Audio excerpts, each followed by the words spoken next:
Bismillahirrahmanirrahim. Assalamualaikum warahmatullahi wabarakatuh.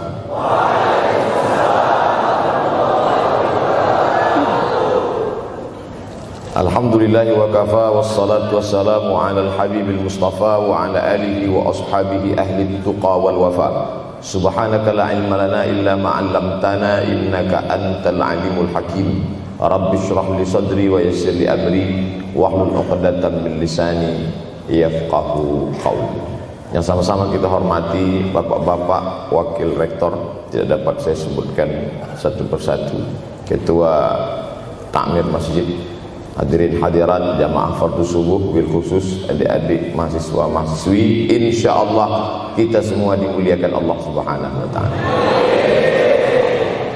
Man shallas subha fi jama'atin, siapa yang salat subuh berjamaah, faka'annama shallal laila kullah, dapat pahala seperti salat sepanjang malam. Berarti kita sudah salat sepanjang malam, tapi tetap besok malam tahajud.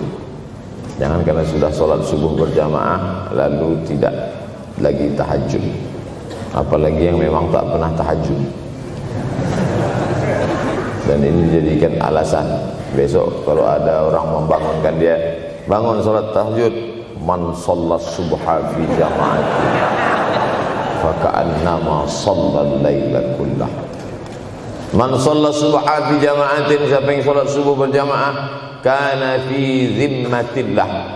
Dalam hadis yang lain, siapa yang salat subuh berjamaah, maka sampai petang sampai malam nanti dia akan mendapatkan zimmatillah, tanggungan. Makna tanggungan, dipelihara, dijaga Allah zahir dan batin. Kalaupun dia mati hari itu, matinya dalam istiqamah dan husnul khatimah. Tapi dalam hadis ini cuma 3 Ustaz.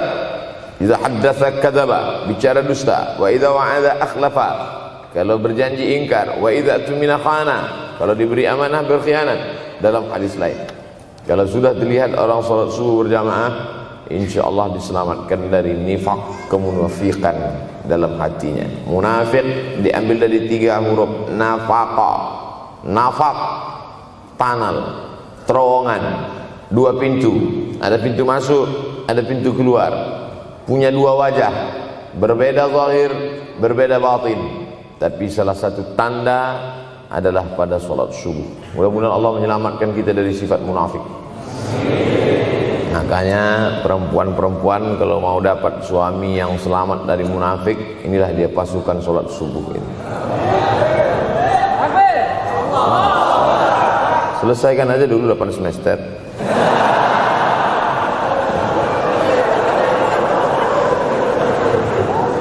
Imam Abu Ja'far Al-Barzanji menulis dalam syairnya, walamma tamma min hamlihi, ketika sempurna hamil Aminah, syahrani 2 bulan, ala ashhuril aqwalil marwiyah, menurut riwayat yang masyhur, tufiya bil madinatil munawwarati abuhu Abdullah, meninggallah abuhu, bapaknya, bapak Nabi Muhammad SAW, Abdullah bin Abdul Muttalib bin Hashim bin Abdi Manaf bin Qusay, di kota Al-Madinah Al-Munawwarah. Ketika itu usia Nabi 2 bulan dalam kandungan.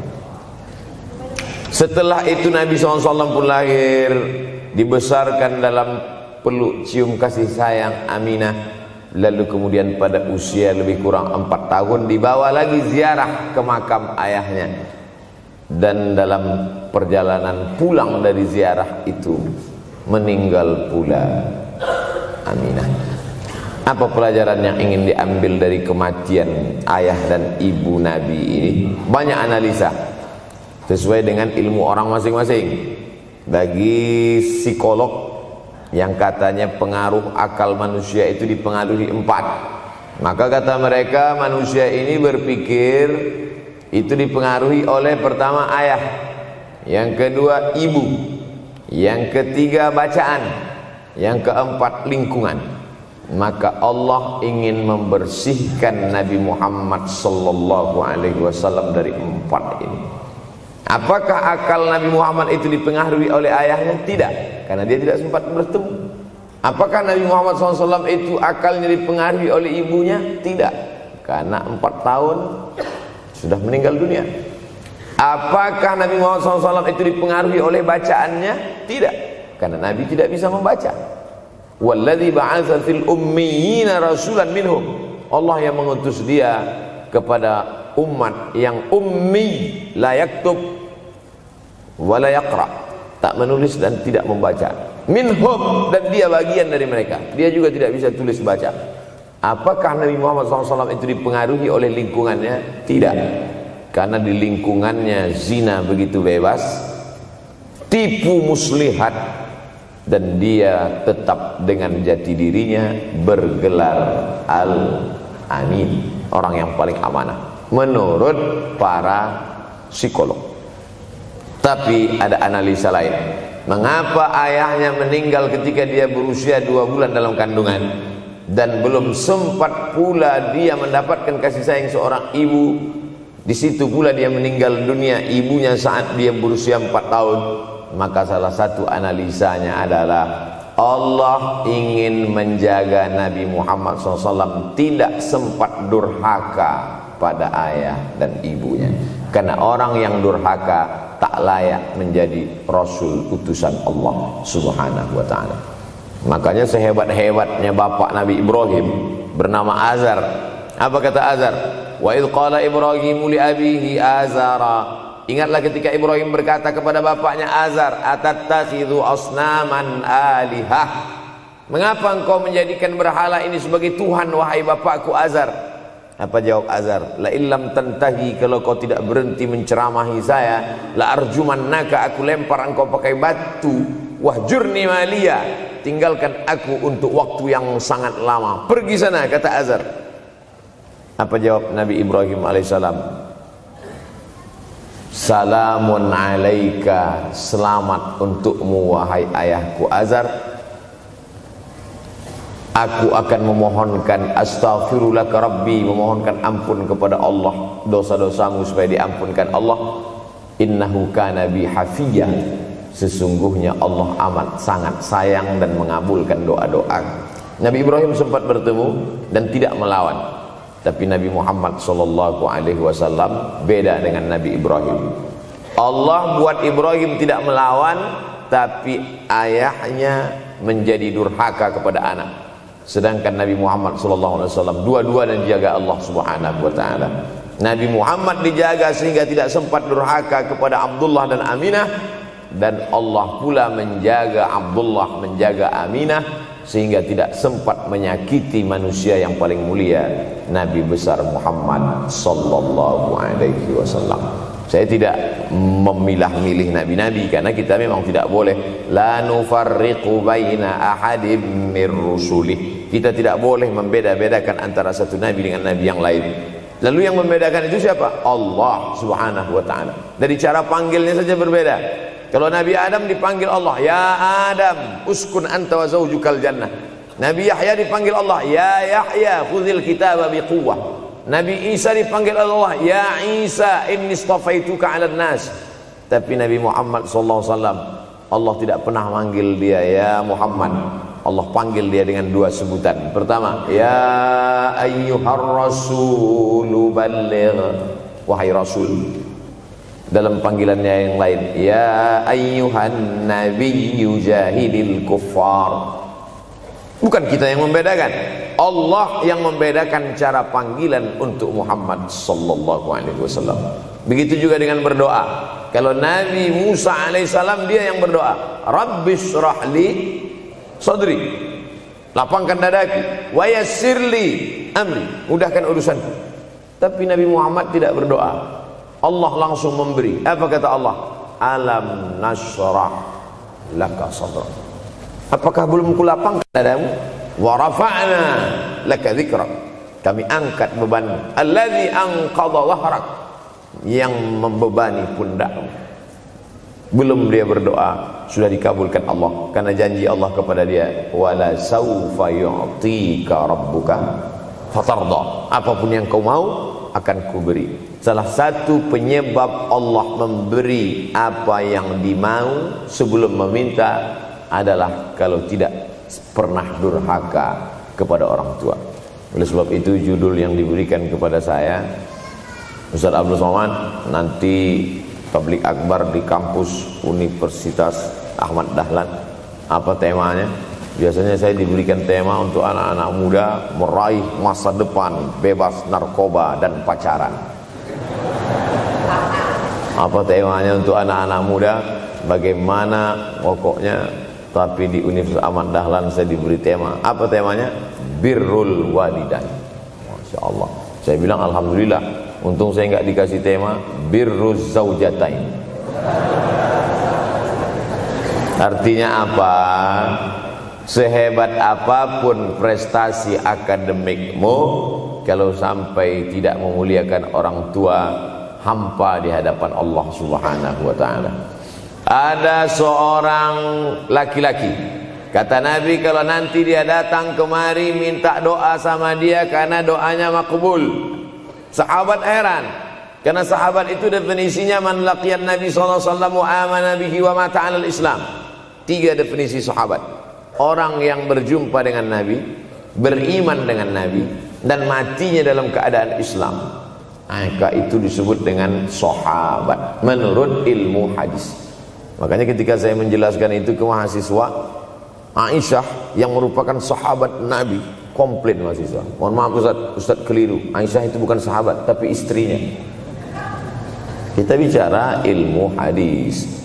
Makna sahabat, man laqiyan Nabi, berjumpa dengan Nabi, wa amana bihi, beriman dengan Nabi, wa mata 'alal Islam, mati dalam keadaan Islam. Abu Lahab ketemu dengan Nabi tapi tidak beriman dengan Nabi dan mati dalam keadaan kafir, maka tidak masuk golongan sahabat. Tapi ini ada seorang laki-laki hidup sezaman dengan Nabi dan Nabi mengenal dia, dan Nabi berpesan nanti kalau dia datang ke kota Madinah minta doa dari mulutnya karena doanya dikabulkan Allah Subhanahu wa taala. Sahabat heran, kami yang hidup bersama engkau, kami yang berperang bersama engkau, kami yang sholat di Masjid Nabawi bersama engkau, kenapa doa dia lebih makbul daripada kami? Malah kami meminta doa dari mulut dia. Tapi tidak boleh membantah dan melawan Nabi. Pokoknya nanti kalau dia datang kemari minta doa kepada dia. Setelah Nabi Muhammad SAW meninggal dunia, laki-laki itu pun sampai ke kota Madinah, berjumpa dengan sahabat. Sesuai dengan yang dijanjikan Nabi, mereka pun meminta doa kepada dia. Namanya Uwais Al-Qarni. Makanya Uwais Al-Qarni tidak ada masuk dalam buku biografi sahabat. Kalau mau mencari biografi sahabat Nabi, buka kitab namanya Al-Isabah fi Tamyizis Sahabah, atau baca juga Usudul Ghabah fi Ma'rifatis Sahabah, atau baca juga Al-Isti'ab fi Ma'rifatil Ashab. Itu memang buku biografi isinya sahabat Nabi semua. Sahabat Nabi klasifikasi. Yang pertama, Al-Ashra Al-Mubashsharuna bil Jannah, 10 sahabat yang dijamin masuk surga. Level kedua, sahabat Nabi yang ikut perang Badar. Berikutnya, sahabat Nabi yang masuk Islam sebelum hijrah. Berikutnya, barulah ujung sahabat Nabi masuk Islamnya setelah hijrah, setelah Islam kuat, barulah dia masuk Islam. Tapi nama Uwais Al-Qarni tidak ada di dalam, karena dia tidak cukup syarat untuk menjadi sahabat, karena dia tidak pernah berjumpa langsung dengan Nabi Muhammad sallallahu alaihi wasallam. Tapi kenapa doanya makbul? Ternyata dia tidak berjumpa dengan Nabi bukan karena dengki, bukan karena musuh, bukan karena tidak beriman. Dia tidak jumpa dengan Nabi, salah satu sebabnya adalah karena dia menjaga ibunya di Yaman. Makkah di tengah, Yaman di bawah, Syam di atas, negeri Syam. Tak ada hubungan dengan negeri paman Syam. Syam di atas, Yaman di bawah, Makkah di tengah. Liila fi Quraisy, perjalanan orang Quraisy. Ila fihim rihlatash shita'i was-shaib, perjalanan syita musim dingin, shaif musim panas. Musim dingin mereka ke Yaman, musim panas mereka pergi ke negeri Syam. Kenapa dingin ke Yaman? Karena Yaman ini kalau musim dingin tidak terlampau dingin, salju tidak turun. Kalau pergi ke negeri Syam, salju turun. Palestina, Yordania, Suriah, Lebanon. Suriah, Lebanon ada salju. Maka musim panas Nabi pergi ke negeri Syam, karena kalau musim panas di Yaman panas sekali. Sedangkan ke negeri Syam panasnya tidak seberapa. Perjalanan orang Arab Quraisy ini diceritakan Allah, di negeri Yaman itulah tempat kampung Uwais Al-Qarni. Tidak sempat dia berjumpa dengan Nabi, tapi doanya lebih makbul daripada orang-orang yang berada bersama Nabi, karena keutamaan berbakti kepada ibu. Kalau sama ayah boleh ngelawan Pak Ustaz? Enggak juga. Jangan ini nanti dijadikan dalil. Kamu kenapa lawan bapakmu? Ada seorang laki-laki. Ini kadang jamaah pandai motong-motong ceramah saya, hanya untuk mencari pembenaran. Sedangkan kita ngaji ini mau mencari kebenaran. 1000 dalil bagi orang untuk mencari kebenaran, tapi ada 1001 hujjah untuk orang yang suka mencari pembenaran. Nah, jadi kalau saya bicara tentang ibu, sesungguhnya ayah sudah masuk. Karena tanpa ayah kita juga bukan apa-apa dan bukan siapa-siapa. Walaupun jatah ayah sepertiga, sedangkan ibu lebih daripada itu. Man ahaqqun nas bi husni suhbati. Siapa orang yang paling layak mendapatkan baktiku ya Rasulullah? Ummuka. Summa man, siapa lagi? Ummuka. Summa man, siapa lagi? Ummuka. Summa man, abuka. Itu yang menyusun itu Nabi SAW, bukan saya. Itu makanya ibumu, ibumu, ibumu, bapakmu. Kenapa Nabi 3 kali? Kenapa Nabi menyebut laki-laki 1 kali, perempuan 3 kali? Karena ibumu mengandung, ibumu melahirkan, ibumu menyusukan. Siapa yang mau dapat 3 kali? Coba yang 3 ini. Mengandung, melahirkan, menyusukan. 3 ini belum bisa dilakukan oleh laki-laki dimanapun. Adapun merubah wajah sudah bisa. Makanya ada lady boy, wajah lady, betis boy. Tapi untuk mengandung tidak bisa. Ana Rahman, aku ini Rahman, kata Allah. Syaqaqtur rahim wa ja'altu lahu isman min ismi. Aku ciptakan satu makhluk di dalam perut perempuan, maaf, namanya rahim, dari namaku. Ini yang belum bisa dibuat dokter dimanapun di dunia ini, menciptakan rahim, belum bisa. Andai terpecah rekor ini, maka kebanggaan luar biasa bagi LGBT. Tidak bisa, sampai hari kiamat tidak akan bisa, janji Allah. Karena Allah mengatakan dalam hadis qudsi, Ana Rahman ja'altu lahu isman min ismi. Maka ada satu makhluk dalam perut perempuan yang diciptakan, diambil dari Asmaul Husna. Sehebat-hebatnya laki-laki, dari ujung rambut sampai ujung kaki tidak ada di tubuhnya ini yang diambil dari Asmaul Husna, tak ada. Bahwa namanya dari Asmaul Husna ada, Abdus Somad. Tapi ada makhluk di badannya diambil dari Asmaul Husna, itu hanya ada pada perempuan. Oleh sebab itu perempuan luar biasa. Makanya kampus Universitas Ahmad Dahlan memuliakan perempuan. Mana perempuan? Di atas letaknya. Makanya saya tidak terlalu berani mendongak ke atas. Begitu hebatnya perempuan. Perempuan adalah ibumu, perempuan adalah istrimu, perempuan adalah anakmu, perempuan adalah adikmu. Maka saat engkau memuliakan perempuan, engkau sedang memuliakan 4 aspek dari kehidupan. Ketika Nabi Muhammad SAW diutus Allah ke atas muka bumi ini, salah satunya adalah mengajarkan manusia bagaimana menempatkan pada posisinya. Posisi dia adalah tempat kita menumpang. Ketika ada seorang laki-laki yang sudah sukses diwawancarai, siapa orang yang paling berjasa dalam hidup Anda? Dulu waktu saya merantau ke Yogyakarta, belum ada apa-apa, saya sempat numpang di rumah dia selama 4 bulan. Kata seorang artis dalam sebuah wawancara, Begitu bangganya dia berkata, itulah orang paling berjasa kepada saya karena saya sempat numpang di rumahnya 4 bulan. Tapi ada yang dia lupa, bukan rumahnya yang kau tumpang, bukan ruang tamunya yang kau diami, sempat numpang di perutnya 9 bulan 10 hari. Tak pernah kau sebut. Angkat tangan yang tidak menumpang di rahim, langsung dari planet Mars langsung kemari. Enggak ada. Mr. Bean yang kita semua sehebat apapun pernah menumpang di perutnya. Oleh sebab itu makanya dosa yang paling mengerikan adalah kalau ada orang jual sabu-sabu, peminum khamar, di dunianya bahagia, happy, senang.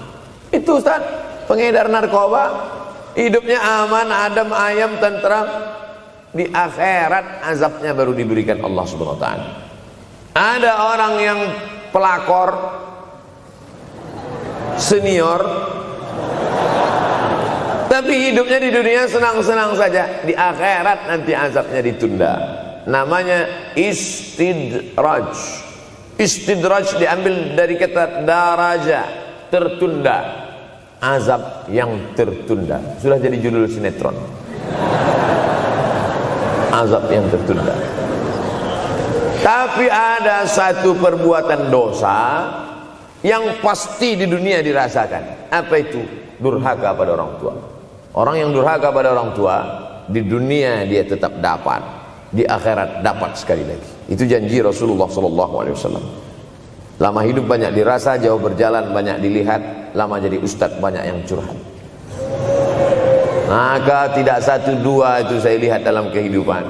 Hebat, rezeki banyak melimpah ruah, tapi jauh dari kebahagiaan. Apa sebab? Janji Rasulullah SAW. Orang yang durhaka pada orang tua di dunia sudah dapat, di akhirat dapat lagi. Dapat. Di mana letak keadilan Allah? Kenapa di dunia sudah dapat, di akhirat dapat lagi? Yang di dunia itu baru DP-nya, di akhirat baru kau rasakan cash. Oleh sebab itu jangan pernah melawan pada orang tua. Jangan pernah melawan. Apapun kata dia, jurus menghadapi orang tua ini tidak banyak, 3 saja.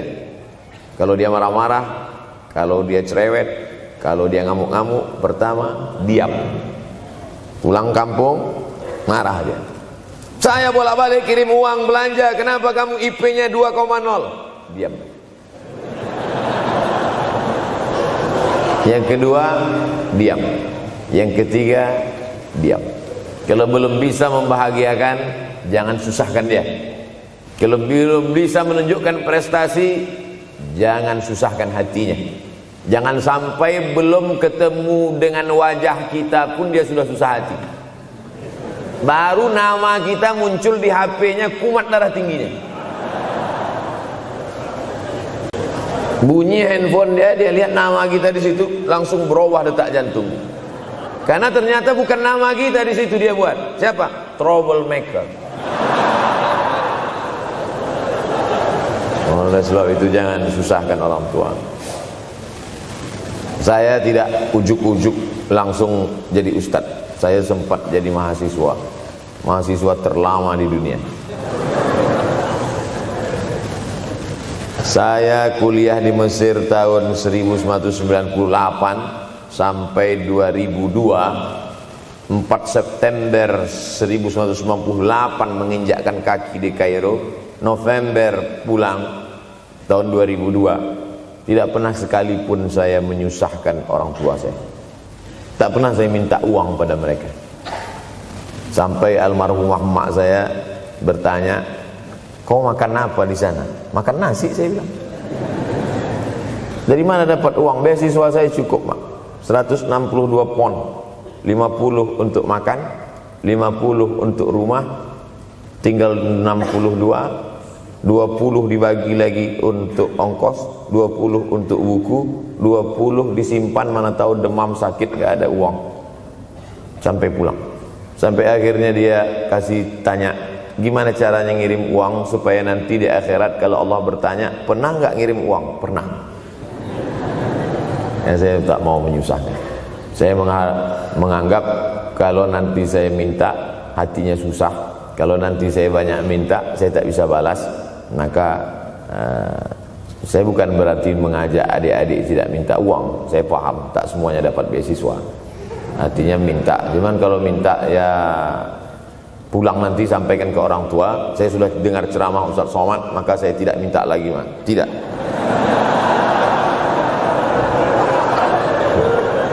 Tapi tolong dirapel setahun sekali aja. Kalau mau merasakan bagaimana sayang mereka, coba hilangkan sayangnya itu agak 1 bulan, 2 bulan, 3 bulan, itu baru terasa. Karena sifat manusia ini kalau sudah tidak ada baru terasa. Judul lagu Roma. Kalau dia masih ada di depan mata kita, masih dekat dengan kita, kita merasa dia biasa-biasa saja. Tapi kalau dia sudah tidak lagi ada, itu barulah. Oleh sebab itu coba kalau mau merasakan, kasih tahu dia, papa, mama, untuk biaya kuliah saya 1 semester ini tolong jangan kasih dulu. Saya mau jual koran dulu, saya mau kerja di Dorsmir dulu, saya mau kerja loper dulu, saya mau susah-susah dulu. Seketika saat kita tahu susahnya itu, tetes peluh keringat, air mata, di situ loh baru kita tahu, oh ternyata perjuangan mereka ini luar biasa. Saya tidak bicara ceramah saja, tapi dalam kehidupan saya pribadi dulu saya laksanakan, saya pernah buat, saya pernah kerjakan. Tapi tidak saya rencanakan itu, saya harus begini, tidak. Memang bagian dari takdir hidup. Mungkin tidak minta uang itu karena jauh ke Mesir. Kalau seandainya dekat, sering juga minta. Nah, memang dikondisikan saya untuk terbang jauh ke Mesir, lalu kemudian setelah jauh itu tidak meminta, tapi kemudian setelah pulang berjumpa, sempat bersama orang tua. Bulan Maret 2019 kemarin baru meninggal dunia ketika saya sedang ceramah di Madura, Pulau Madura, diundang oleh sahabat saya, kakak kelas di Mesir dulu, Dr. Fauzi Tijani. Dan pagi itu rencananya mau ziarah ke makam Kiai Khalil di Pulau Madura. Begitu mau ziarah langsung dapat SMS segera pulang karena orang tua meninggal dunia. Akhirnya saya langsung ke airport Surabaya dan langsung pulang. Sebelum malam sudah tiba pemakaman. Artinya apa? Penyesalan panjang, kenapa tidak mencium tangan orang tua, kenapa tidak? Karena saya pikir masih lama ya. Nah, ini satu kekeliruan. Di mana-mana selalu saya sampaikan, jangan pernah berpikir usianya masih lama walaupun dia sehat. Karena sehat walafiat, tidak ada kurang satu apapun. Masih lama. Ternyata apa yang terjadi? Berangkat hari Sabtu, hari Ahad tausiah, hari Senin pagi, tanpa sebab, tanpa penyakit. Oleh sebab itu kalau masih hidup orang tuamu di rumah, pulang. Tapi jangan ini jadikan alasan. Besok nggak masuk kelas, kemana? Pulang semua.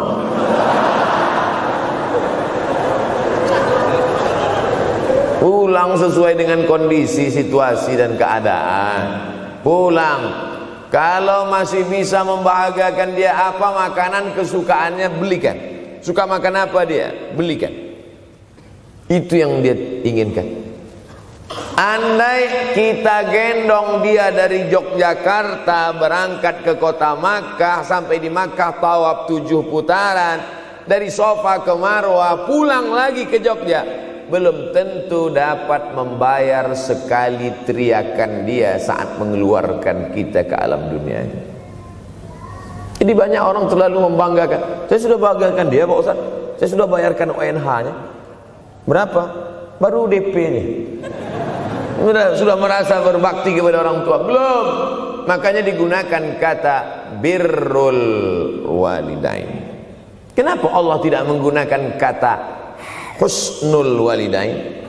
Hasan baik, jayyid baik, thayyib baik, khair baik. Tapi yang dipakai birrul walidain. Hanya satu-satunya kata untuk orang tua dipakai birrul walidain. Karena kata birru adalah sifat Allah Subhanahu wa taala. Makanya di antara Asmaul Husna ada Al-Barrut Tawwab. Allah yang punya sifat itu. Maka kita diharapkan berakhlak seperti akhlak Allah Subhanahu wa taala. Addabani Rabbi fa ahsana ta'dibi. Allah mendidik aku menjadi beradab sehingga adabku penuh. Allah Subhanahu wa taala tidak ada puji Nabi Muhammad SAW. Hai Muhammad yang salat tahajudnya sampai kakinya bengkak. Hai Muhammad yang hajinya tidak ada. Apa kata pujian Allah untuk Nabi Muhammad SAW? Wa innaka la'ala khuluqin azim. Akhlak agung dan mulia. Oleh sebab itu tak ada gunanya prestasi S1, S2, S3, postdoktoral, profesor kalau tidak berbakti kepada orang tua. Makanya orang tua itu levelnya langsung setelah Allah. Wa qadha rabbuka alla ta'budu illa iyyah. Langsung wa bil walidaini ihsana. Ihsan. Lihat lagi penggunaan kata ihsan dalam hadis Nabi. Jibril alaihissalam datang, rambutnya tidak berdebu, bajunya sangat putih bersih, tapi tidak ada orang yang kenal. Diriwayatkan oleh Sayyidina Umar ibn al-Khattab radhiyallahu anhu, aku melihat ada seorang laki-laki rambutnya sangat hitam dan bajunya sangat putih, tapi kami tidak ada yang kenal. Ini tiga indikasi ini menunjukkan kebingungan. Kalau ada orang rambutnya sangat hitam dan kita kenal, berarti dia memang orang situ, memang tinggalnya di situ. Tapi dia kalau orang perantau, rambutnya pasti berdebu karena tinggal di gurun pasir. Sekarang kan banyak tuh anak-anak muda yang rambutnya berdebu. Itu berarti orang jauh, bukan orang Jogja. Bajunya sangat putih, tapi kami tidak kenal. Kalau bajunya agak-agak kotor, berarti dia musafir. Pantas kalau kita tidak kenal. Tapi bajunya sangat putih, berarti dia memang orang situ. Tapi kami tidak kenal. Kata Umar bin Khattab, rambutnya sangat hitam, bajunya sangat putih, tapi kami tidak kenal. Dan dia duduk berhadapan dengan Nabi, lututnya dekat dengan lutut Nabi, tapi kami tidak kenal. Dia bertanya tentang iman, dia bertanya tentang Islam, dia bertanya tentang ihsan. Setelah selesai baru Nabi bertanya, Umar, ya, kamu tahu siapa tadi yang datang bertanya tentang iman, Islam dan ihsan itu? Tidak, Jibril yu'allimukum dinakum. Tadi yang datang itu adalah Jibril alaihissalam. Orang selevel Umar bin Khattab tidak kenal Jibril. Ada orang Indonesia baru ketemu Jibril.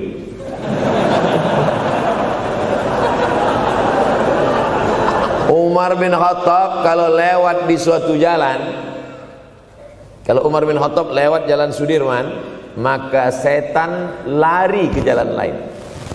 Ini ada orang satu perjalanan sama setan, ngaku kenal dengan Jibril alaihissalam. Makanya kalau baca hadis, satu hadis, tapi analisa dari hadis itu banyak sekali.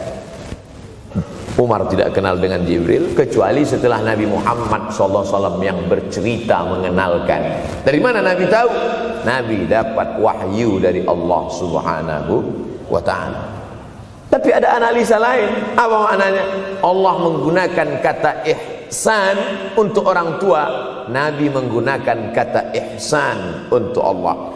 Ihsan untuk Allah, anta'budallaha ka'annaka tarah, kau sembah Allah seakan-akan engkau melihat dia. Fa in lam takun tarah, kalau kau tidak bisa melihat dia, fa innahu yarak, sesungguhnya dia yang selalu melihatmu. Tidak pernah putus ihsan. Ihsan Allah kepada kita, tidak pernah putus pengawasan Allah. Bagaimana ihsan kita kepada orang tua? Tak pernah putus bakti walaupun dia sudah meninggal dunia. Makanya kita tetap membaca walaupun dia sudah masuk liang lahat, jam 2 malam bangun, Rabbil firli wali walidayya warhamhuma kama rabbayani shaghira. Ada seorang sahabat Nabi namanya Sa'ad. Sa'ad sudah jadi bahasa Indonesia. Banyak juga orang Indonesia laki-laki sifat Sa'ad. Orangnya Sa'id, artinya bahagia. Sa'adah, kebahagiaan. Jenenge sapa? Sangadah. Itu dari bahasa Arab. Sa'adatun, bahagia. Datanglah seorang laki-laki bernama Sa'ad menjumpai Nabi sallallahu alaihi wasallam. Ya Rasulullah, wahai Rasulullah, ummi matat, ibu saya sudah meninggal dunia. Afa atasaddaqu anha, kalau saya bersedekah kira-kira pahalanya sampai apa tidak untuk almarhumah ibu saya? Kata Nabi, tasaddaq, silakan engkau bersedekah. Ayu sadaqatu afdal, sedekah apa yang paling afdal? Saqiyul ma, memberi air minum. Memberi air minum, niatkan untuk almarhum almarhumah, kata Nabi, tasaddaq, silakan sedekah. Langsung tanpa pikir panjang, apa kata Sa'ad? Idzan ahfiru bi'ran, kalau begitu saya gali sumur sekarang juga, sumurnya saya wakafkan dengan niat almarhumah. Oleh sebab itu, yang orang tuanya sudah meninggal dunia, pulang dari sini jangan gali sumur, cukup telepon, assalamualaikum, sumur bor. Cari pondok pesantren yang kesulitan air, pergi ke kaki-kaki gunung, orang mencari air satu jerigen mikul 5 km jalan. Di situ tempat minum lembu, kerbau, di situ juga mereka mengambil air. Cari, galikan, mengalir air sumur untuk mereka, mengalir pula sampai ke liang lahatnya. Itu bakti kita. Pulang dari sini, cari pondok pesantren, panti jompo, panti yatim. Assalamualaikum Bapak pimpinan yatim, saya lihat ini kamar mandinya sedikit, orang ngantri banyak, keran air tidak ada. Gimana ini? Berapa lagi yang perlu sumur bor di sini? Kami perlu kira-kira 5. Insya Allah. Bapak mau bantu? Enggak, nanya-nanya aja. Nih, ini akan menolong di hadapan Allah Subhanahu wa ta'ala. Tapi kalau dia masih hidup, masih ada, senangkan hatinya. Pulang dari Universitas Ahmad Dahlan Yogyakarta dengan membawa selembar kertas. Apa itu? Transkrip nilai semester ini IP 4. Siapa yang tidak bangga? Bangga orang tua. Saya pulang dari Mesir, saya bawa ijazah LC. Satu lagi ijazah dari Maroko, MA. Ini mak, ijazah LC MA. Saya tidak lihat dia nampaknya tak bahagia.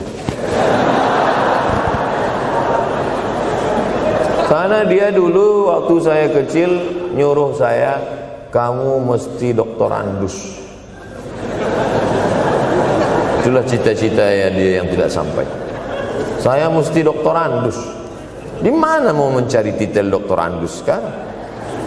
LCMA. Saya bilang, mak, ini LCMA ini lebih hebat dari doktorandus.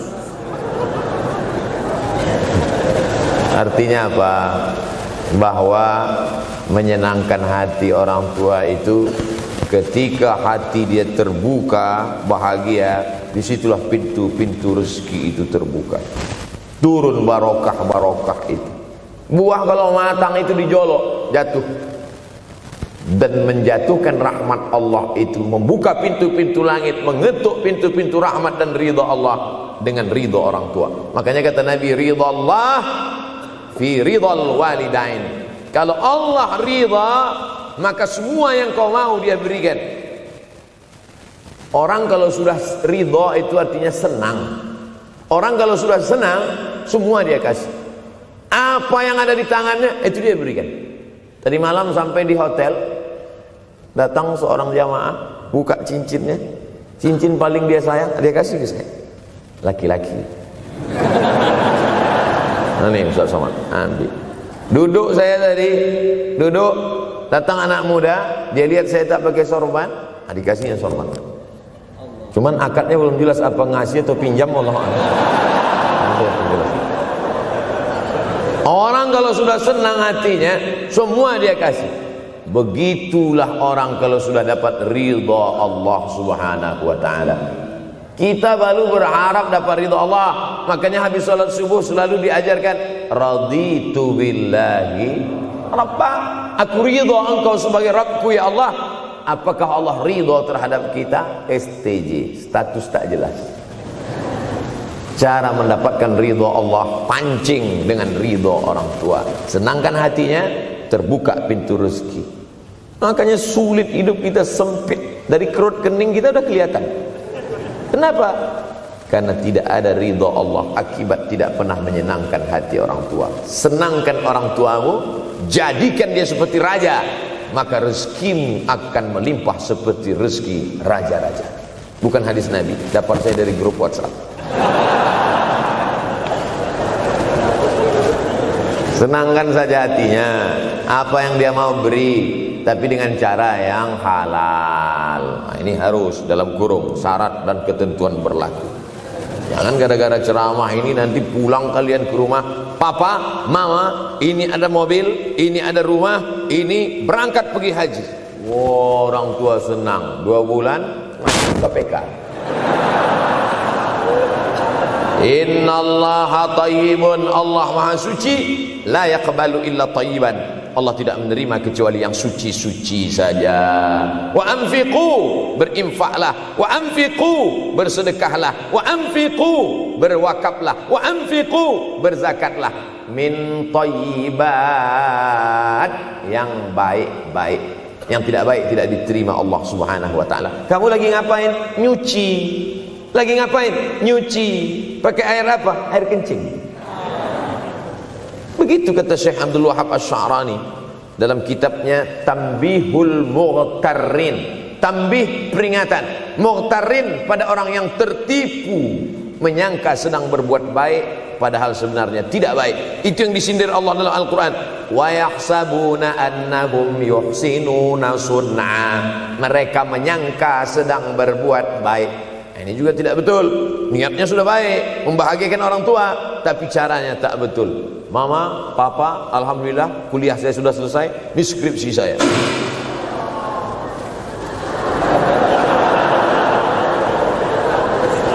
Masya Allah.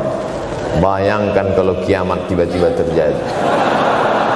Begitulah agaknya terkejutnya kita. Kiamat terjadi tapi belum sempat berbakti kepada orang tua. Dosa belum sempat meminta maaf. Silap dan salah berapa kali kita kencing di kainnya yang bersih. Berapa kali dia tidak jadi tahajud gara-gara kita menangis dari Isya sampai subuh. Pakai pengawet nangisnya. Tapi kita tak pernah sadar itu. Kita menganggap kita di dunia ini dibesarkan angin. Kita menganggap kita ini bangsawan, bangsa yang hidup di awan.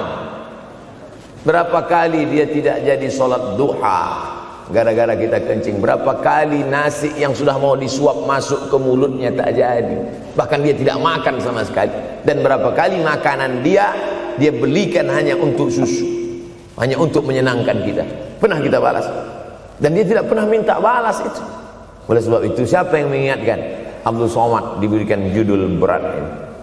Judul yang paling berat ceramah tentang orang tua, tentang ibu, tentang ayah. Jarang saya mau menerima judul-judul pengajian. Ini pun dikasih tahu setelah sampai di sini. Maka saya belok-belokkan dikit. Ini air mata udah mau menetes, belokkan lagi. Nanti kalau saya nangis di sini, siapa yang ceramah kalau saya nangis? Oleh sebab itu maka yang orang tuanya masih ada, beruntung dan bertua, bawakan dia rumah makan. Ada sahabat saya namanya Ustadz Lukman di Pontianak, bukan Kuntilanak. Mereka punya program namanya Bawa Ibu ke Rumah Makan. Keren nama programnya. Bawa orang tua ke rumah makan. Nanti hari libur adik-adik, anak-anakku sekalian libur, bawa ayah, bawa ibu ke rumah makan.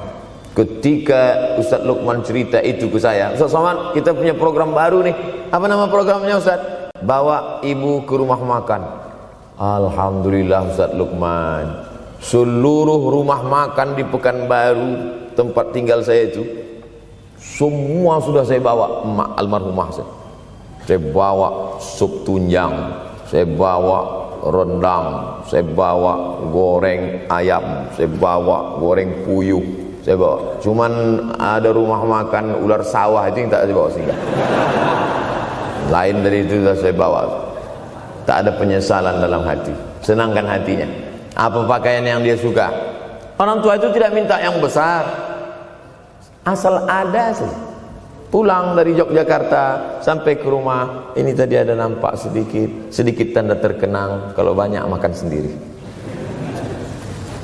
Ketika dia senang melihat itu, bahagia hatinya, nampak senyum di tepi bibirnya, pada saat itulah rahmat Allah terbuka. Pada saat itulah ridha Allah datang. Mengapa sulit mencari pekerjaan? Mengapa payah mencari penghidupan? Salah satu yang mempersempit ridha Allah itu adalah karena tidak berbakti kepada orang tua. Oleh sebab itu maka judul tema yang diberikan birrul walidain, berbakti kepada orang tua, bahagiakan. Ini ada juga ini anak-anak yang sudah sukses ini, papa, mama sudah meninggal, papa jangan risau, silakan terbang ke Yogyakarta, ada adik di sana, silakan terbang ke Surabaya, ada kakak di sana, silakan terbang ke Kuala Lumpur, ada keluarga di sana, jangan hiraukan. Kata bapaknya, kalian terbangku saja kalian pikirkan, kemana aku hinggap tak kalian pikirkan. Ada sebagian orang ketika ibunya meninggal dunia, marah dia, mengamuk dia anggap kebahagiaan itu sudah hilang, padahal membahagiakan orang tua dua-dua adalah tanggung jawab kita. Kalau dua-duanya sudah tidak ada Pak Ustadz, masih ada keluarga. Ada keluarga. Al-khalah bimasabatil saudara ibu, kakak ibu, adik ibu sama seperti ibu. Sambung lagi silaturahim, buat dia senang, buat dia bahagia. Man ahabba yubsatalahu fi rizqihi, siapa yang mau lapang rezekinya, wa yunsa'alahu fi asarihi, dipanjangkan umurnya, falyasil rahimahu, hendaklah dia menyambung tali silaturahim. Saya ceramah di satu kota. Sampai di kota itu saya melihat rumah besar, megah, mewah, seperti istana. Cuman saya segan mau nanya, nggak mungkin saya tanya, Pak, ini hasil dari apa? Saya tengok, saya ngangguk.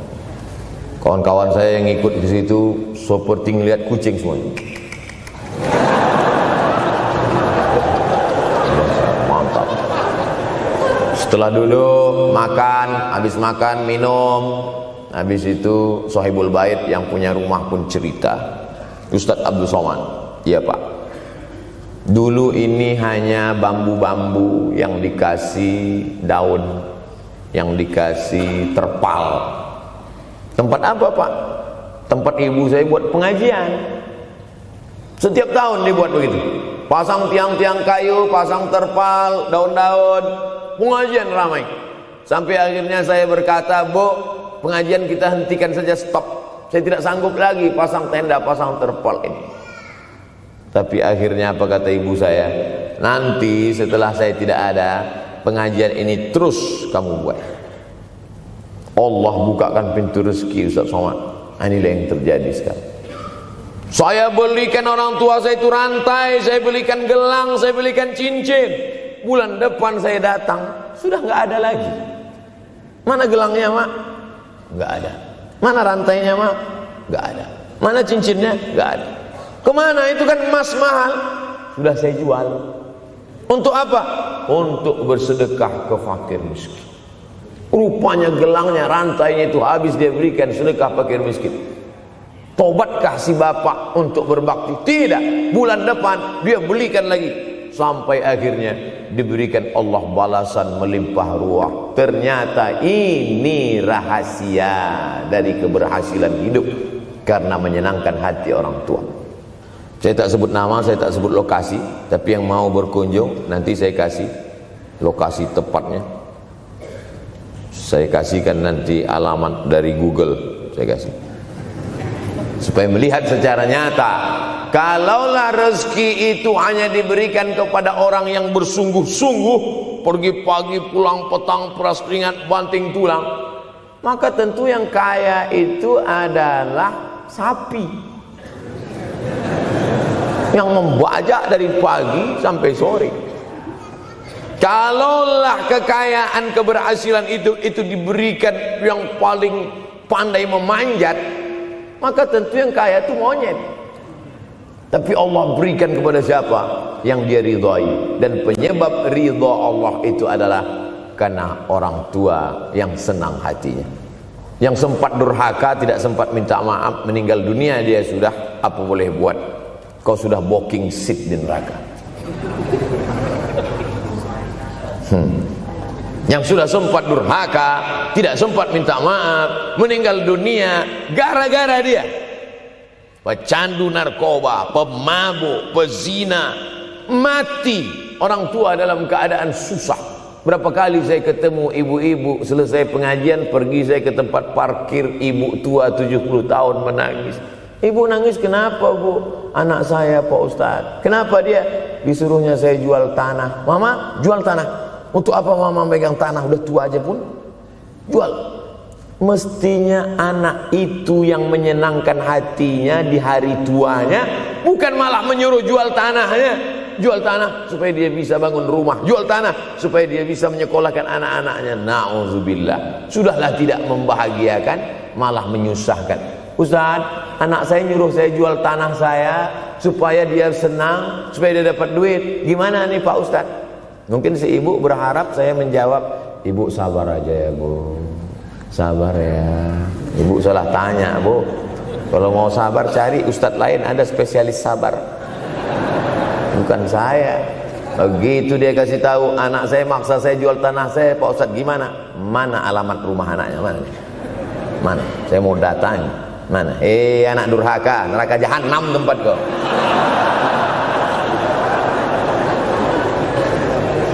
Tak mau dia ngasih alamat. Rupanya dia takut nanti anak saya malah marah sama saya, Pak Ustadz. Saya kasihan. Mudah-mudahan Allah berikan kekuatan pada ibu. Tapi cerita ini bukan satu dua contoh kasus. Ternyata zaman sanggup memperkarakan pengadilan hanya karena sebatang pohon kayu. Atau cuma saya yang dapat berita aja? Adik-adik ada juga dapat kiriman itu? Sanggup memperkarakan sebatang pohon kayu. Padahal kalau kau jual semua kebunmu itu, belum tentu dapat menebus. Datang seorang laki-laki mengadu kepada Nabi Muhammad SAW. Ya Rasulullah, ini bapak saya ini kurang ajar sekali. Bapaknya kurang ajar? Diambilnya harta saya ya Rasulullah. Gimana ini ya Rasulullah? Apa kata Rasulullah SAW?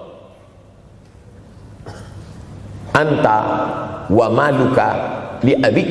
Anta sampai ke tempat kita jadi ente. Anta wa maluka, ente, harta ente, li abik, punya bapakmu. Jangankan hartamu yang di rumah itu, dirimu pun punya bapakmu. Nabi membela, seolah-olah Nabi berkata, apa yang diambil itu belum ada apa-apanya dibandingkan melepuh kulitnya untuk memberikan engkau sesuap makanan yang halalan thayyibah. Orang yang durhaka pada orang tuanya, insya Allah anaknya juga akan durhaka kepada dia.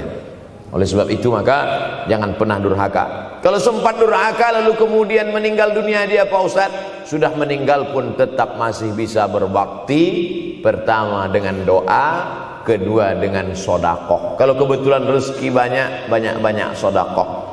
Kalau tidak ada rezeki melimpah, doa.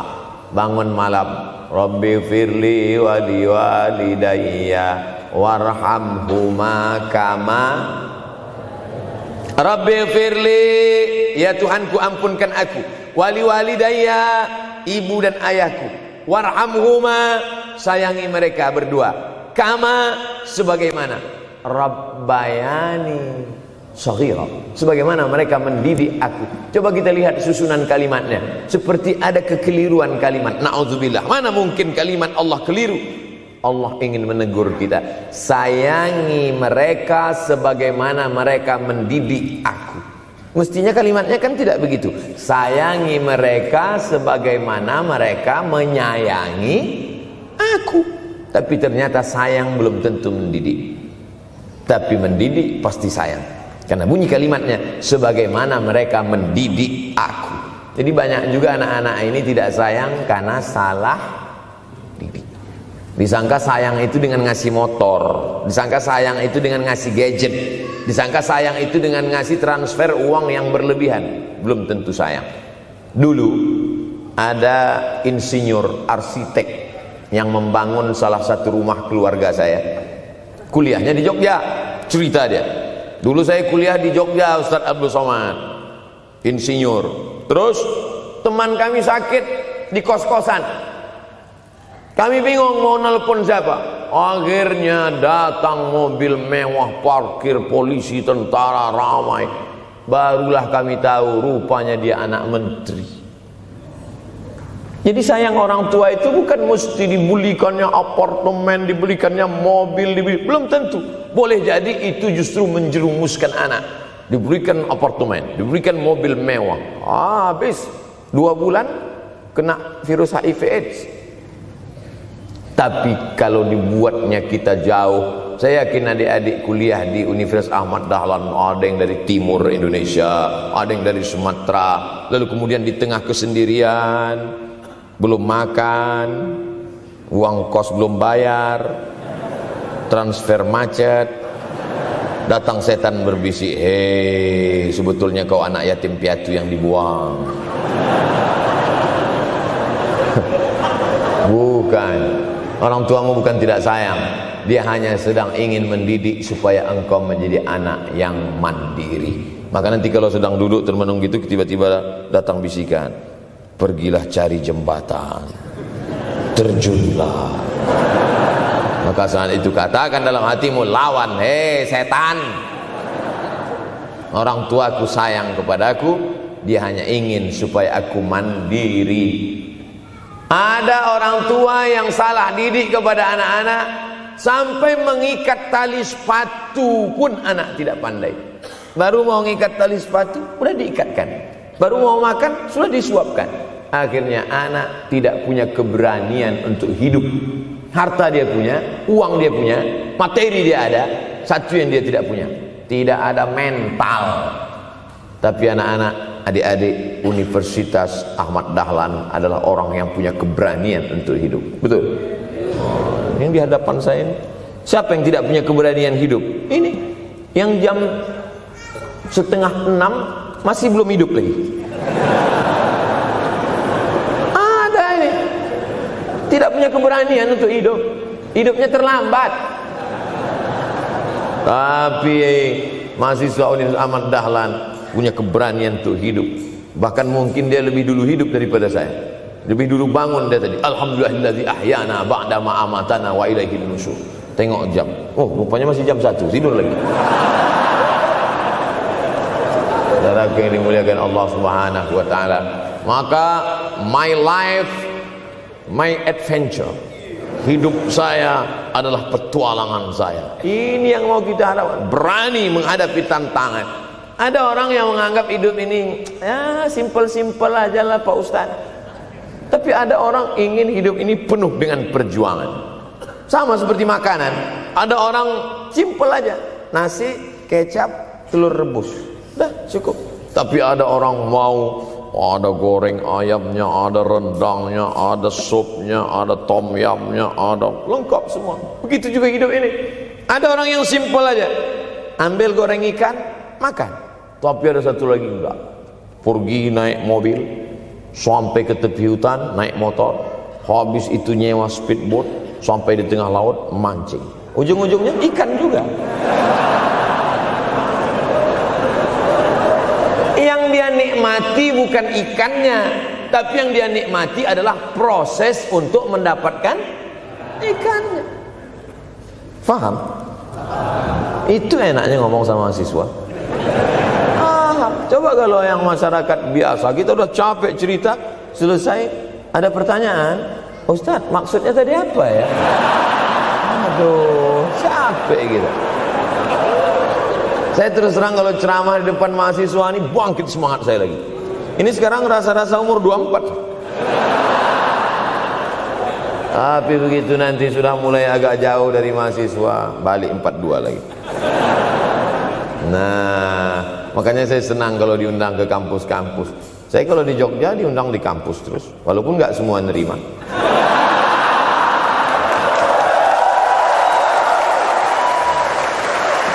Saudara saudaraku yang dimuliakan Allah Subhanahu wa taala, maka kita harus sering-sering bersama. Apa ini takbir?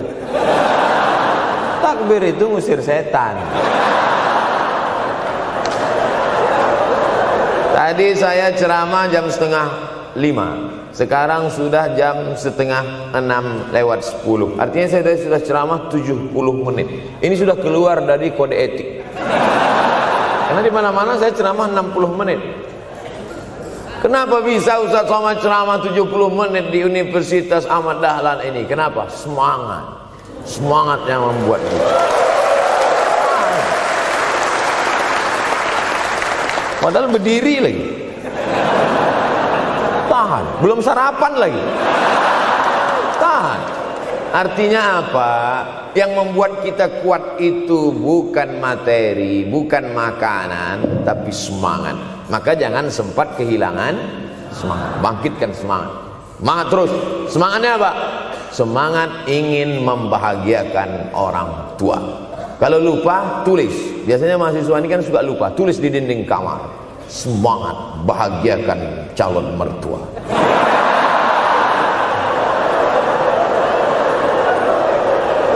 Nanti teman kos-kosan datang ngelihat, loh, kata Ustaz Somad kan orang tua, kenapa ente buat mertua? Sedangkan mertuaku saja kebahagiakan, apalagi orang tua.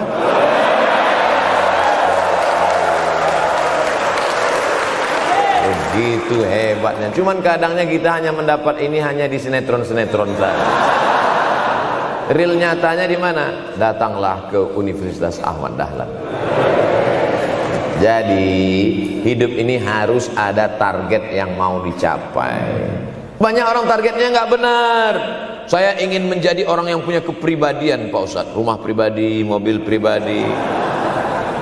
Target bahagiakan orang tua. Gaji pertama kalau kerja nanti umroh. Oh, gitu. Ma, doakan. Nanti kalau aku kerja insya Allah gaji pertama nanti memberangkatkan umroh. Syukur-syukur nggak usah diomongkan dulu, kasih surprise. Senang. Mama, ayah, ini gaji pertama. Dia buka, tengok 700.000.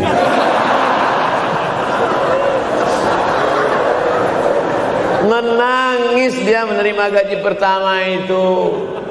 Bukan karena harunya sikit. Gitu dia buka amplop, oh kok setitik dong. Haru dia. Kenapa setiap mendapat hadiah dari anak, orang tua selalu meneteskan air mata? Karena kita tidak pernah besar dalam pandangan matanya. Kita sehebat apapun, kita tidak pernah besar di matanya. Di pandangan ibu ayah kita, kita adalah anak kecil yang tapak kakinya 2 jari, panjangnya sejengkal. Maka jangan pernah ceramahi orang tuamu. Jangan mentang-mentang sudah mahasiswa pulang, ayah sini, mama sini, duduk. Assalamualaikum. Bisa. Karena kita tidak pernah besar di mata orang tua. Kita tetap kecil. Walaupun kamu sudah menikah, sudah punya istri, sudah punya anak, kau tetaplah anak-anak dalam pandangan dia. Oleh sebab itu jangan sok besar, jangan sok hebat. Kalau ada pesan yang ingin mau disampaikan, jangan melalui mulut kita, dipinjam mulut orang lain. Tokoh masyarakat, alim ulama, dia ngajinya di mana? Ada yang mau kita perbaiki, jilbabnya mungkin kurang panjang, mungkin ada kebiasaan dia yang kurang baik. Sementara kita udah ngaji, sudah belajar di Universitas Ahmad Dahlan, sudah terpelajar, membuat dia mau menjadi orang baik. Tidak mesti dari mulut kita, pinjam mulut orang lain. Assalamualaikum Pak Kades, pinjam mulut Pak Kades sebentar.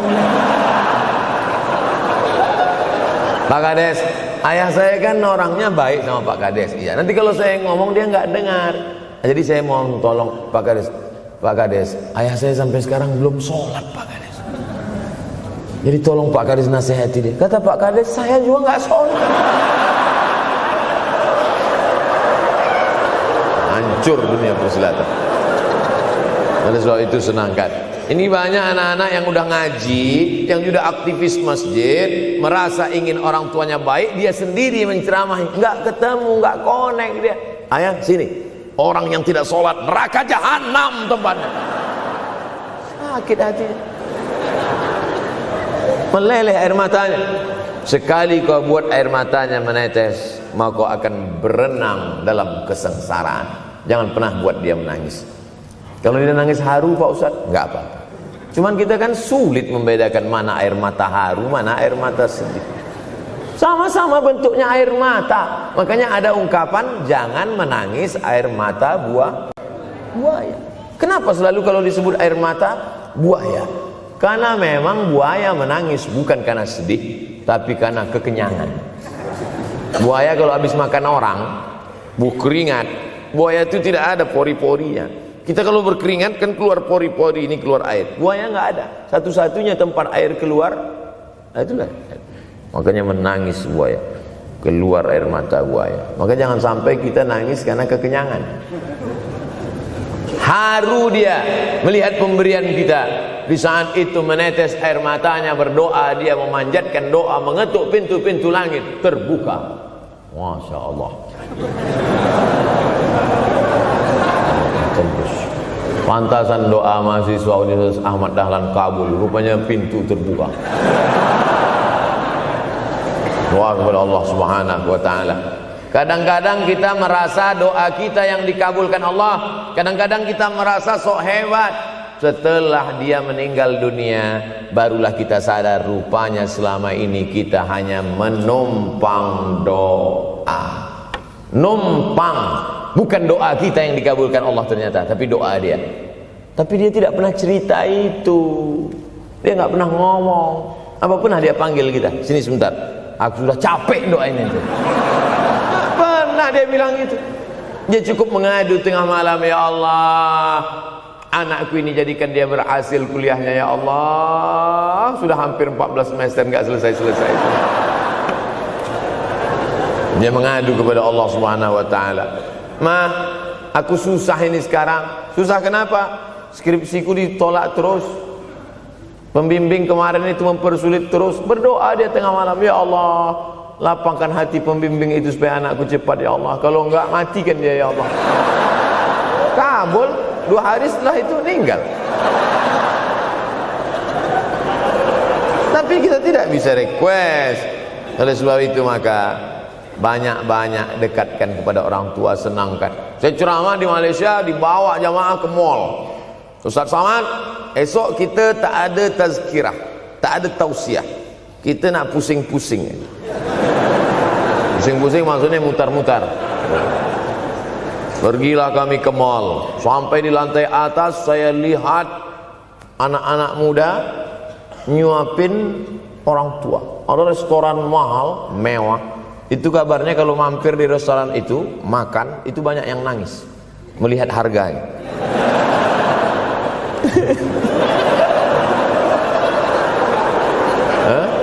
Ada saya lihat anak-anak muda yang ganteng-ganteng, perempuan yang cantik-cantik menyuap orang tua. Orang tua yang sudah tak berambut, sudah perempuan tak berambut lagi, rontok saking tuanya, kulit sudah keriput.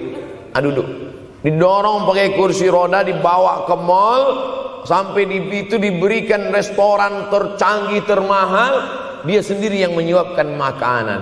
Ternyata bagi saudara-saudara kita Tionghoa, salah satu mengundang berkah menyenangkan orang tua. Itu keyakinan mereka. Kok kenapa ente kasih makan? Ya oke lah. Ajaran kita mengajarkan tapi kita tak amalkan. Ketika tetangga, kawan, sahabat kita mengamalkan, rezekinya melimpah, baru kita heran. Dia kok kaya ya? Iyalah, dia kan punya tuyul. Tuyul mana bisa bawa duit banyak? Nih keberkahan.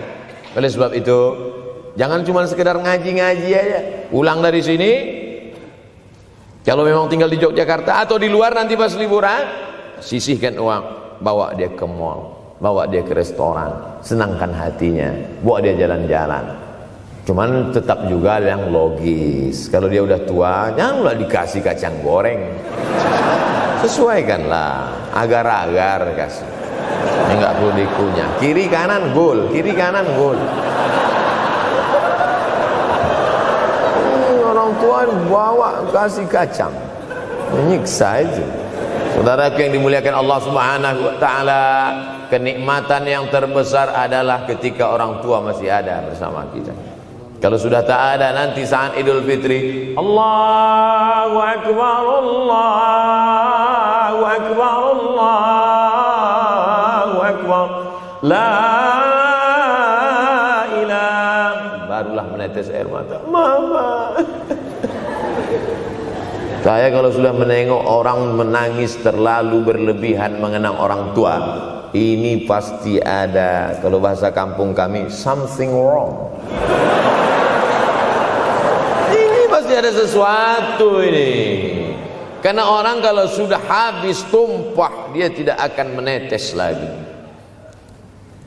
Tumpahkan kasih sayangmu itu sampai habis ludes, dia tidak akan menetes lagi. Tak ada penyesalan, karena semua sudah kita berikan. Kalaupun menangis hanya tetesan kasih sayang. Tapi kalau sampai mencakar dinding, mama, ini pasti. Saya kalau ada orang yang menyesal sampai mencakar dinding, mau saya antukkan aja kepala yang gede. Dulu waktu hidup kenapa enggak waktu? Sekarang udah mati baru kau menangis kan? Senanda. Nah, tapi tentu sesuai kemampuan kita, karena kata Allah, la yukallifullahu nafsan illa usaha. Allah tidak membebani orang lebih dari semestinya. Ustaz ceramah sampai jam berapa ini? Sampai jam 6 insyaallah. Saya mau lengkapkan. Jam kita sama tuh. Oh, sama. Jam 6. Jam 6 maka saya ceramah 90 menit nanti di Universitas Ahmad Dahlan.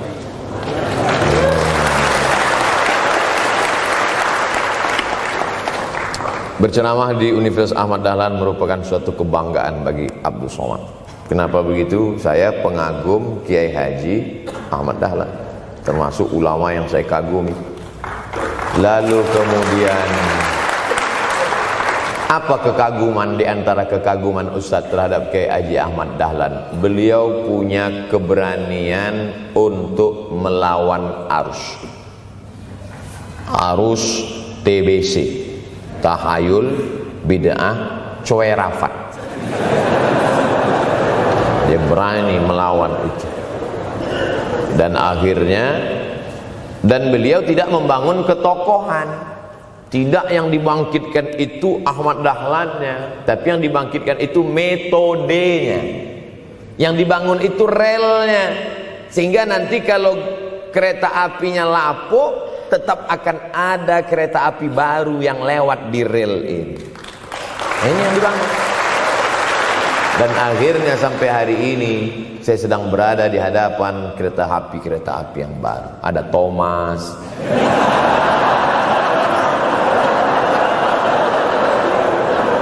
Kok Ustaz tahu Thomas? Anak saya paling suka itu. Satu koper kereta.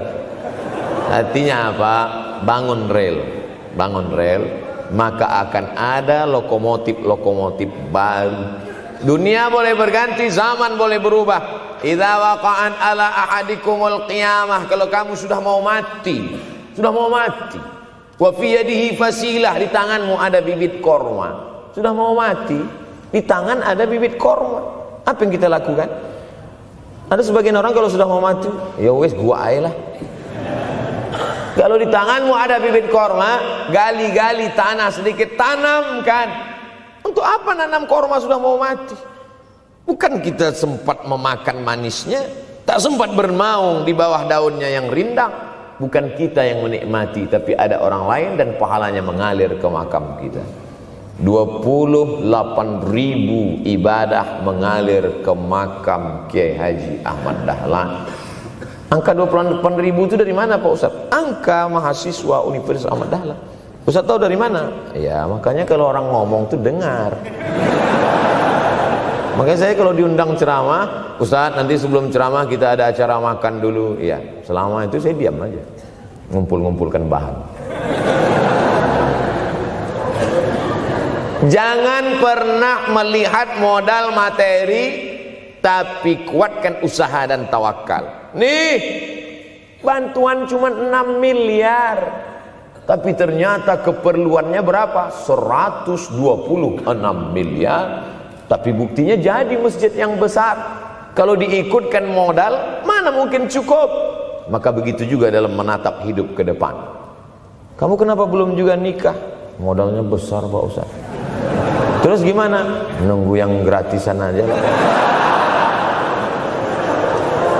Kan begitu, usaha, tawakal, doa. Doa.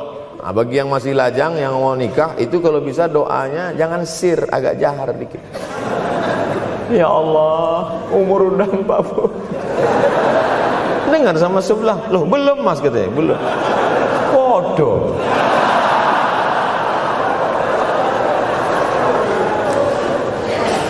Kira-kira rezeki itu Allah yang ngatur atau kita yang ngatur? Allah. Makanya di antara Asmaul Husna Ar-Razzaq, yang maha memberi rezeki. Kalau Allah yang mengatur, mungkinkah Allah menyia-nyiakan kita? Tidak. Cicak di dinding, semua tahu, karena dari kecil kita memang sudah diajari lagu cicak. Cicak, cicak di dinding. Ada nggak pernah yang dinyanyikan lagu kadal? Ada. Kenapa mesti cicak? Coba tanya ibu kita yang dulu nyanyikan. Mama, kenapa cicak, Ma? Karena kalau buaya terlalu gede, nak. Kenapa cicak? Dia sedang mengajarkan kita bagaimana cicak dengan segenap kelemahannya. Cicak itu binatang yang lemah, hidupnya aja sungsang. Kita selalu berlawanan dengan cicak. Yang kata kita di atas, kata cicak di bawah.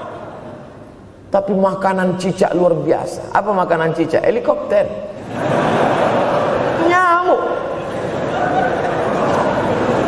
Cicak tidak bisa menggunakan tangannya, karena kalau dia pakai tangannya jatuh.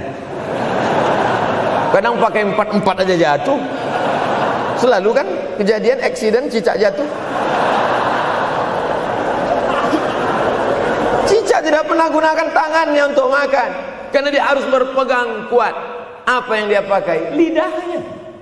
Lidahnya dia pakai. Nyamuk yang dia makan. Helikopter. Habis dimakan oleh cicak. Siapa yang paling hebat? Nyamuk. Makanannya darah. Nyamuk masih keluarga Dracula. Tapi Allah SWT mau mengajarkan jangan putus asa, gunakan potensimu, apapun yang terjadi gunakan. Ini sekarang banyak anak-anak muda nih kehilangan semangat. Kalau engkau kehilangan beras masih bisa hidup 3 bulan. Kalau engkau kehilangan air masih bisa hidup 3 hari. Tapi kalau kau kehilangan semangat, kau hanya hidup 3 detik. Tik, tik, tik, mati. Oleh sebab itu jangan sampai kehilangan semangat. Bahasa kitanya putus asa. Sampai dingin tuh lontong. Bukan karena ceramah terlalu lama, bukan. Sampai dingin itu sarapan pagi gara-gara mahasiswa. Ente kenapa? Galau Ustaz. SMS nggak dibalas, telepon nggak diangkat.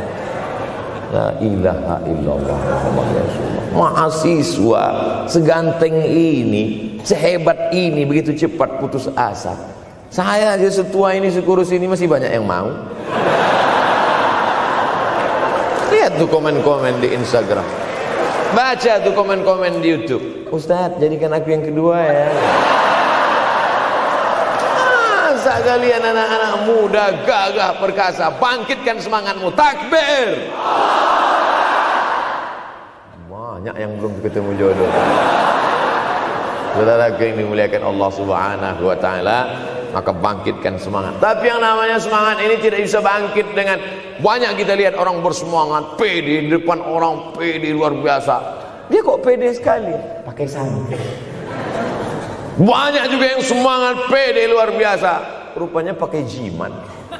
Kita pede kita bukan karena sabu-sabu, bukan karena narkoba. Pede kita karena kita sudah serahkan semuanya pada Allah. Inna sholati wa nusuki wa mahyaya wa mamati lillah. At-tahiyatul mubarakatul sholawatut thayyibatul lillah. Tapi tetap satu. Jangan nanti mentang-mentang udah dengar ceramah saya at-tahiyatul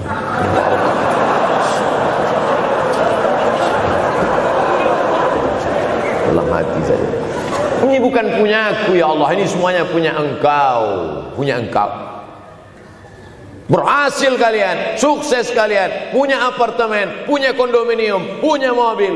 Datang teman nanya, hebat ente ya, kaya sekarang ya. La haula wala quwata illa billah. Tapi ngomongnya setelah berhasil. La haula wala quwata itu setelah berhasil atau sebelum? Setelah semua dipuji orang, hebat ente sekarang ya.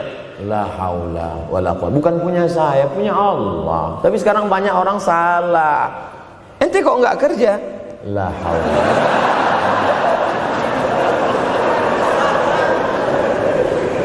La haula wala quwwata illa billah. Subhanallah, masya Allah, tabarakallah. Menunjukkan manusia lemah, tak punya apa-apa. Dia ingin berkata, ini hanyalah punya Allah. Begitu juga dengan acara ini. Kenapa acara di masjid? Kenapa acara di kampus kemarin ramai melimpah ruah? Bukan karena panitia, bukan karena Ustaz Abdul Somad, bukan karena baleho yang besar, tapi la haula wala quwata illa billah. Pulang dari sini, bangkitkan semangat, senangkan hati orang tua, kejar prestasi, terus kuliah. Mudah-mudahan semuanya selalu mendapatkan kebaikan. Amin ya rabbal alamin. Terima kasih atas segala perhatian. Mohon maaf atas segala kesilapan dan kekhilafan. Abdul Somad, hamba Allah yang fakir, mohon maaf. Berpisah kita di tempat ini, tapi kita tak pernah putus dalam persahabatan, karena kita selalu bersama, jauh di tempat, dekat di doa. Terima kasih. Wassalamualaikum warahmatullahi wabarakatuh.